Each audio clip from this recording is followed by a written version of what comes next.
हरि शरणं हरि शरणं हरि शरणं हरि शरणं।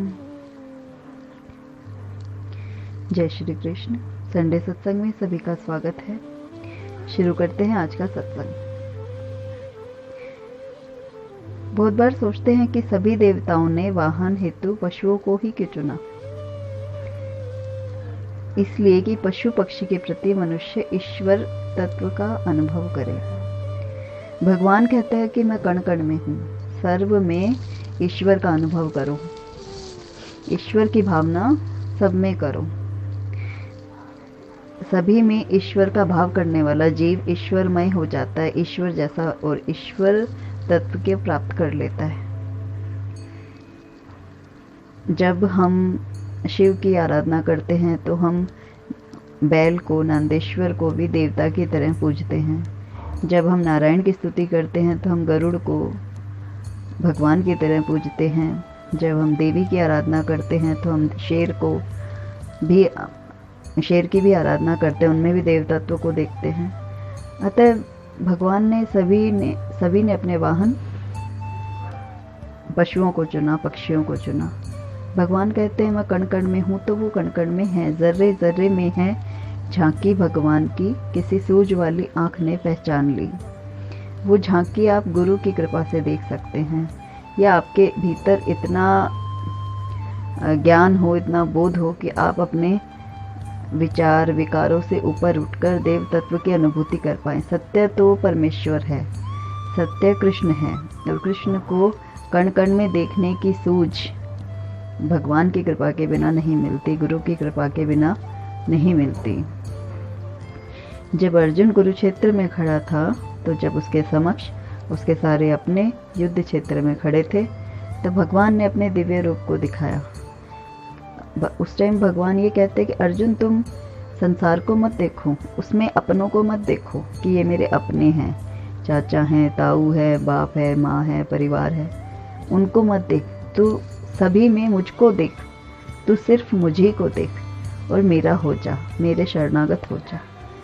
जब अर्जुन के सारे संशय मिट गए, अर्जुन के सारे प्रश्न उत्तर मिट गए, क्योंकि वो प्रश्न अकेले अर्जुन के नहीं, हम सभी के हैं। हम जीव जब तक उलझनों से नहीं निकलते तब तक सुलझते नहीं। बहुत सारी चीज़ें, बहुत सारे प्रश्न हमारे भीतर चलते हैं, ऐसा क्यों, वैसा क्यों। वैसे ही हमारी भांति ही अर्जुन ने हमारे प्रतिनिधि की तरह कृष्ण से प्रश्न उत्तर किए, और उन प्रश्नों से हमें सीखने को मिलता है कि हर ओर कृष्ण है, सभी में कृष्ण है।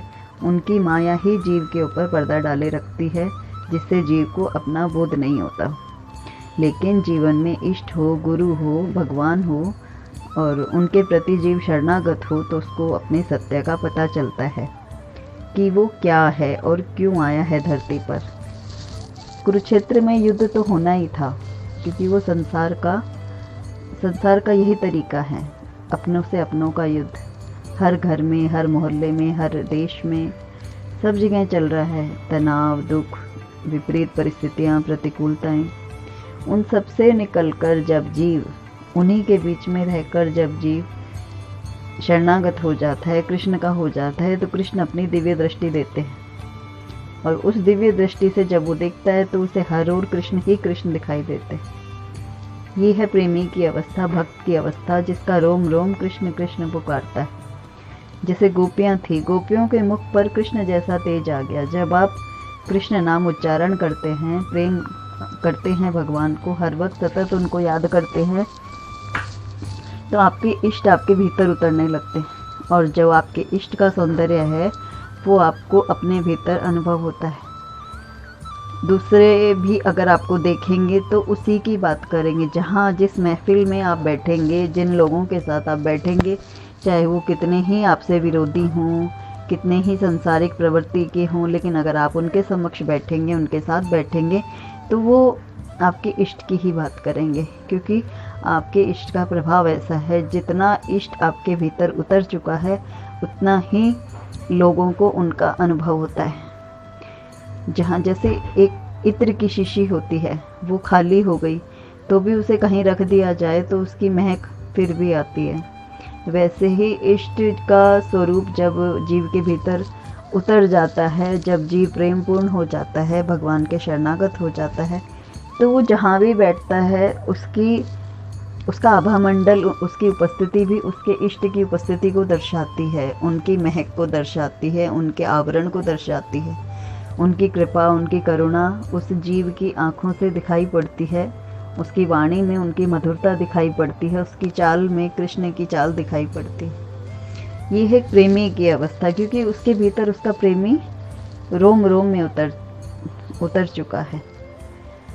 जीव जिसका ध्यान करता है उसकी छायाकृति उसके मुखमंडल पर दिखाई देने लगती है। श्री कृष्ण की कृपा इतनी है कि वो गोपियों से प्रेम करते तो उनको गोदी में भी उठाते, उनके साथ खेलते, उनकी मनवारी करते। गोपियाँ उनसे कहती कि तुम नाच के दिखाओ, तब हम तुम्हें छाछ देंगे, तब हम तुम्हें माखन खिलाएंगे। तो भी कृष्ण उनकी सारे काम करते, क्योंकि कृष्ण सिर्फ प्रेम के प्यासे हैं।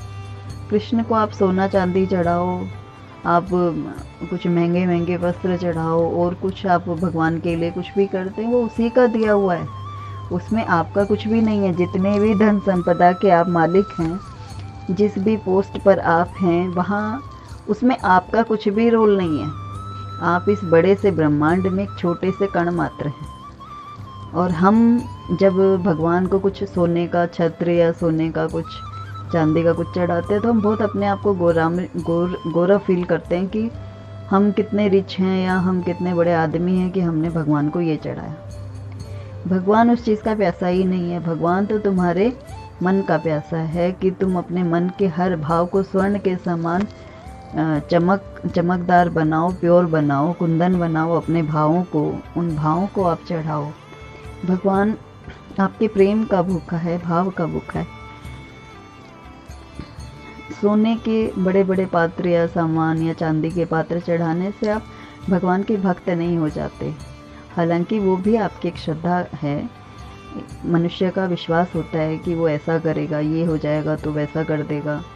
ये सब भी अपनी जगह है, लेकिन जहाँ तक मेरा अनुभव है या जो मैं सोचती हूँ, मुझे ये लगता है कि प्रभु सामान के या महंगी महंगी चीज़ों के प्यासे नहीं हैं। क्योंकि सकल सृष्टि में ऐसा कुछ नहीं है जो जीव सोचे ये मेरा है, मेरा इस पर अधिकार है। आप जिस घर में रहते हैं या आप जिस व्यवसाय के मालिक हैं या आपके पास जितना भी सोना चांदी पैसा है, जो भी है, आपकी मालकियत कहीं भी नहीं है। सब कुछ ईश्वर का है। प्रभु जब चाहे आपसे सब कुछ छीन सकते हैं, आपको दे सकते हैं। ये प्रभु की अनुकंपा है कि आपके पास सब कुछ है, और हम उन्हीं के सामान में से उन्हीं को निकाल कर कुछ चीज़ें चढ़ा देते हैं और हम सोचते हैं कि हमने ये चढ़ाया। फिर हम उन पे अपना टैग लिखवाते हैं, नाम लिखवाते हैं बड़ा बड़ा कि ये हमने चढ़ाया, भगवान के मंदिर में हमने वो चढ़ाया। उसमें आपका कोई रोल ही नहीं है, वो ईश्वर का ही था। आप ईश्वर की बिना अनुकंपा के कुछ नहीं कर सकते। लेकिन जब आप ईश्वर को अपने भाव चढ़ाते हो, अपनी प्योरिटी, अपना समर्पण, अपनी प्रेम में बहते हुए अश्रु चढ़ाते हो, तो भगवान आपके वश हो जाते हैं। भगवान आपके आगे पीछे घूमते हैं, भगवान आपको देखते हैं, आप भगवान को महसूस कर पाते हैं, अनुभव कर पाते हैं। ये हरि की कृपा है। बिना हरि कृपा के हरि को पाना बहुत मुश्किल है। आप चाहे कितने ही जतन कर लें, भजन साधन कर लें, कुछ भी कर लें, जब तक वो अनुकंपा नहीं करेगा, वो नहीं चाहेगा, उनका दीदार, उनका अनुभव, उनकी कृपा आपको नहीं प्राप्त हो सकती। और उनकी कृपा प्राप्त करने के लिए कलयुग में सबसे सहज और सरल साधन है नाम जप। नाम जप ही जीवन में उन्नति लाता है और नाम जप ही जीवन में कृष्ण को ले आता है। जय श्री कृष्ण।